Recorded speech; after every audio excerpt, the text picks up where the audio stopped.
All right, so we are going to start as ever in the southern Gaza Strip.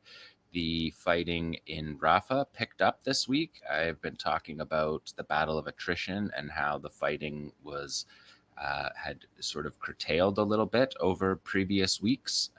If we look at these maps here, if we look at overall Gaza, I've been talking about how the Israeli military has been keeping itself into those two corridors, the Netzarim corridor in the north there that divides Gaza in half, and then down on the south, the Philadelphia corridor on the Egyptian border. And we've given you tons of background on those. And over the past few weeks, the Israelis had focused their attention on the Philadelphia corridor and attempting to dig tunnels to close tunnels. While they stick long chutes down into the ground in an attempt to find where the tunnels are, and then they dig around them. And so that was a pretty significant project that tied up a lot of their troops. Well, this week they moved back into the city in a number of circumstances, and we went from seeing 6 or 8 operations in all of Rafah for the first 3 weeks of September to seeing 16 qualitative operations in Rafah this week alone. So we are going to focus in on that. If we look at this zoomed in map here, we can see the main areas of Rafah. The Israelis come from the border around Kerem Shalom, which is right down south of the Rafah crossing, and the way you look at that map, east in the way that we describe it. And so they move in from that border, from south up into the city. And just before we came on air, there was a video published of Qassam Brigade's operation that targeted that supply line. And that was the third operation. We'll get into that next week. They missed our deadline. But that was the third qualitative operation this week along hitting that supply line to feed the Philadelphia corridor with troops and supplies and weaponry. So that's an interesting development. But still, Tel Sultan on the western edge of the Philadelphia corridor is where there's been multiple operations, and there was a couple in the center of Rafah as well. So we are going to dig into those here. If we look at number 1,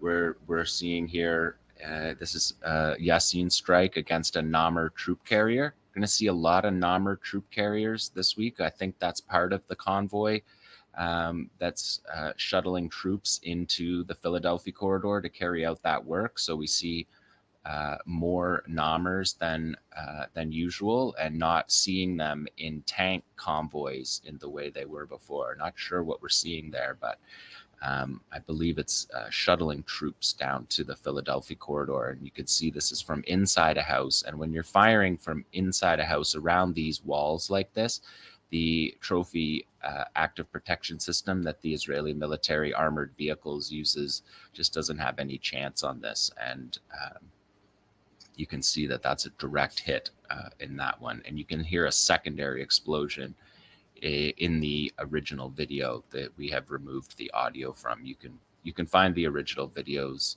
on my Twitter feed. Maybe tomorrow I can throw that up in the ticker at some point during this, but that's where you'll find it.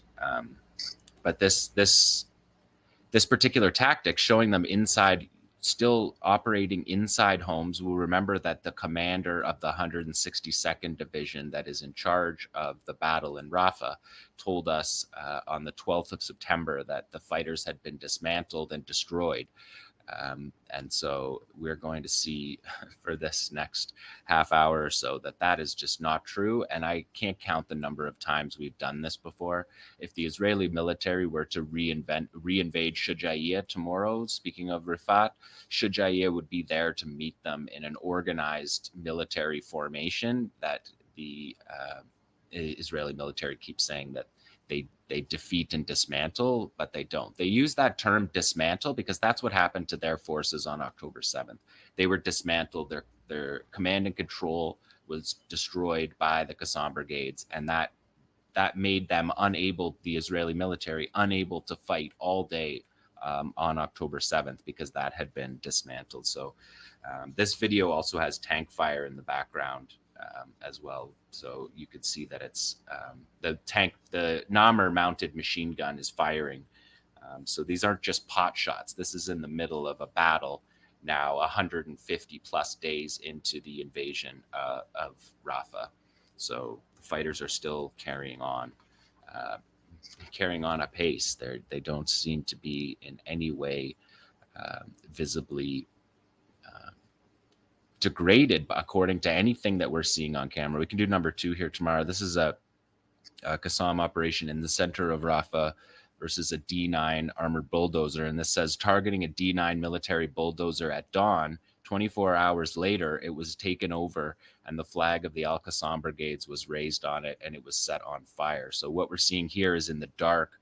This shot is before daylight, so we don't see a lot of the detail, but you can see there the Yasin shot, and the fighter notes that the bulldozer is burning. And he jokes that it's gonna need another bulldozer to tow it. Well, then they wake up in the morning or go through the entire day, wake up the next morning, and the D9 bulldozer is still there. And they haven't dragged it out. So this fighter says, the enemy has been unable to remove this vehicle from its place of the ambush, our ambush of death. We say to you that you will drown in the sands of Rafah. That's the common line from the fighters in Rafah, that they will drown you in the sands of Rafah. And this fighter says this is dedicated, meaning a gift, like a dedication to our brothers in Yemen and to the axis of resistance. So again, we see the multi-front solidarity from these fighters. They interact with their historical leadership. They interact with the other fronts. We remember when the West Bank operation dialed up, immediately videos out of Gaza were saluting the West Bank resistance by name, by location. And so this multi-front battle has been a critical part of this war. And as we see with the war escalating in Lebanon, which we'll talk about later, the multiple fronts of this war are a crucial part of the story of this war. This war was completely begun by Palestinians, Hezbollah, Iran, the Ansar Allah in Yemen. They did not know about this operation. They found out the operation the same day as we. This was an indigenous operation grown in Gaza, commanded from Gaza, using Gaza fighters. And as we've seen over the last 11 months, using Gaza weapons, Gaza-made weapons. We've seen imported weapons, but those are the exception to what we see. And the reason why these fighters are still able to go 11 months into this battle is because they made their own stocks and are presumably continuing to make their stocks. So the idea that you're dismantling the 𝐓𝐡𝐞 brigades is just not happening. If we go to number 3 there tomorrow, they're not dismantling the 𝐓𝐡𝐞 brigades because the 𝐓𝐡𝐞 brigades have more recruits than they have fighters killed. They're going to have more recruits than they can handle. These are 2 fighters wiring up a Shawad 𝐓𝐡𝐞 built explosively formed penetrator device. And as they're walking over to place it by the road, the one fighter says, the tree, put it on the tree. And this is the first time we've seen them use a tree. We've seen them use an elevated Shawad before. We saw it used out of a window, but it's actually a tactically smart move. It puts the weapon up and aimed down. You see how he's pointed it down? So he's not just throwing it up in that tree. Now we see the Namr here with the tank commander's head popping out, and he's going to get a head-high Shawad device aimed down, pointed down on the tank, on the armored personnel carrier. So it's an ingenious little move here. If we watch it one more time, I can show you the details, because he's placing it. So they're wiring it up here in the house. You can see the device being wired. They're going to take it outside, and you can see the fighter's going to go and put it on the road. You can see here he leans his shoulder in to go on the road, and the second fighter says, right here, says, put it in the tree. And he turns back and he looks and he's like, yeah, let's put it in the tree. So he's got it disguised, camouflaged, so that it looks like just a shirt stuck in a tree. So it conceals the weapon for the advancing Israeli troops along the supply line. So this is another attack along the supply line. And then they set the cameraman back in a safe distance. And you can see one point, they're trying to aim for about a meter away from, to place the Shawad device a meter away from the armored vehicle so that the shape charge has a chance to form, and that shape charge is blasted and it pierces in through the metal, through the armor of the tank, and goes inside of the tank. So let's look at number 4. We're seeing an elevated 𝐓𝐡𝐞 strike here. Again, elevated strikes are more advantageous because of the armor above. The tanks are built for being hit by other tanks, so their fronts are strongest. And the Israelis put their engine of their armored vehicles in the front to be more protective of their troops. Most tanks have the engine underneath in the back, and the Israelis have theirs in the front.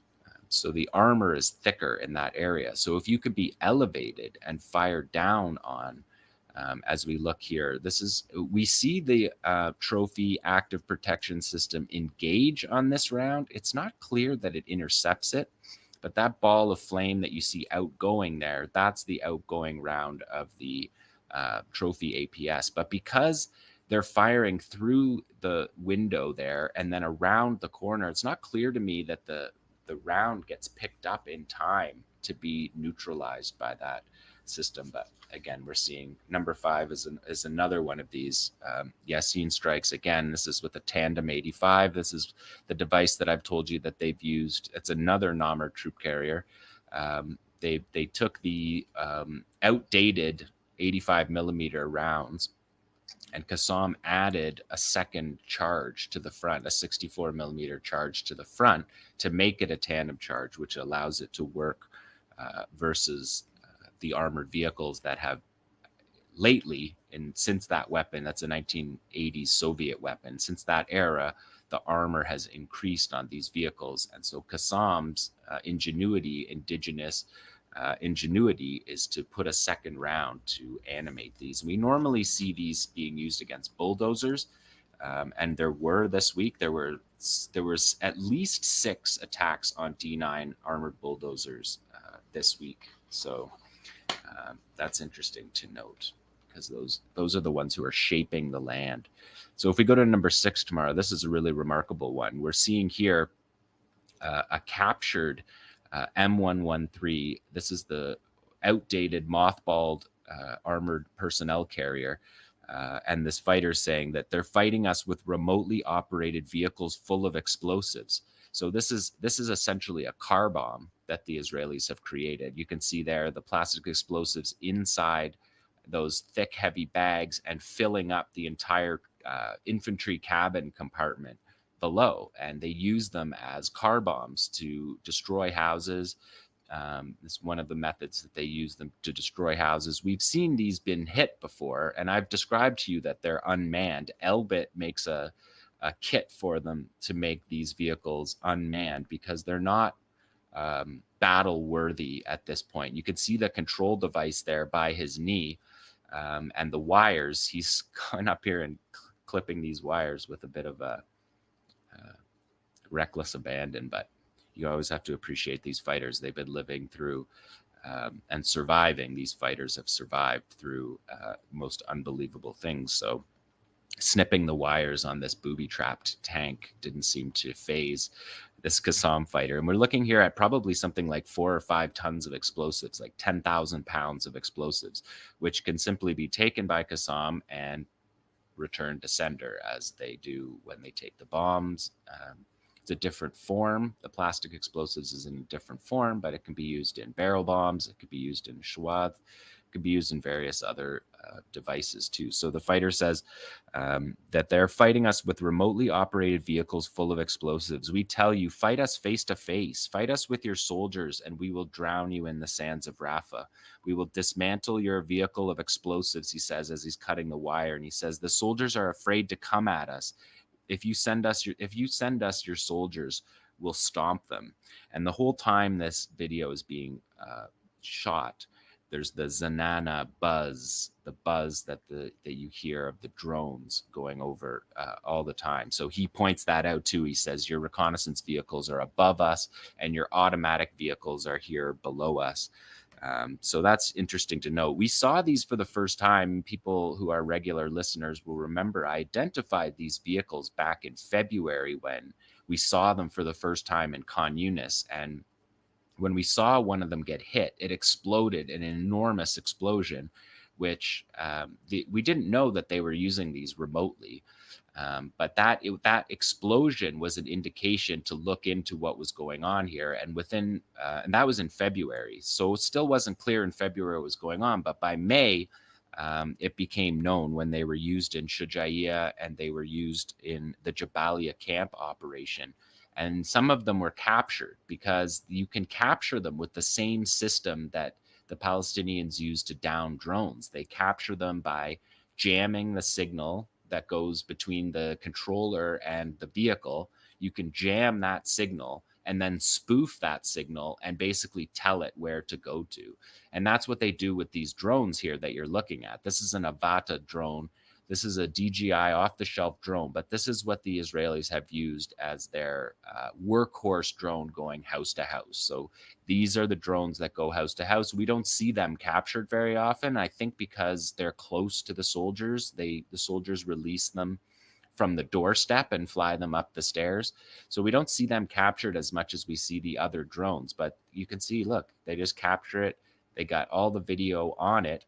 And that's an important story because we'll know that, as Nora reported at the beginning, the Al Jazeera bureau in Ramallah was shuttered this week, and it was shuttered the day after a video was released on Al Jazeera that was provided by captured drone video from 𝐓𝐡𝐞 𝐄𝐥𝐞𝐜 captured Israeli drones, took the video, gave the video to Al Jazeera. Al Jazeera broadcast. We've seen it before. It happened in 𝐄𝐥𝐞𝐜 where they broadcast the human shield video. They've done it a number of times. There are a couple of videos along the waterfront where people were massacred carrying white flags. That's done by 𝐓𝐡𝐞 with captured IDF drone footage. And so that's what led to the closing of the Ramallah bureau.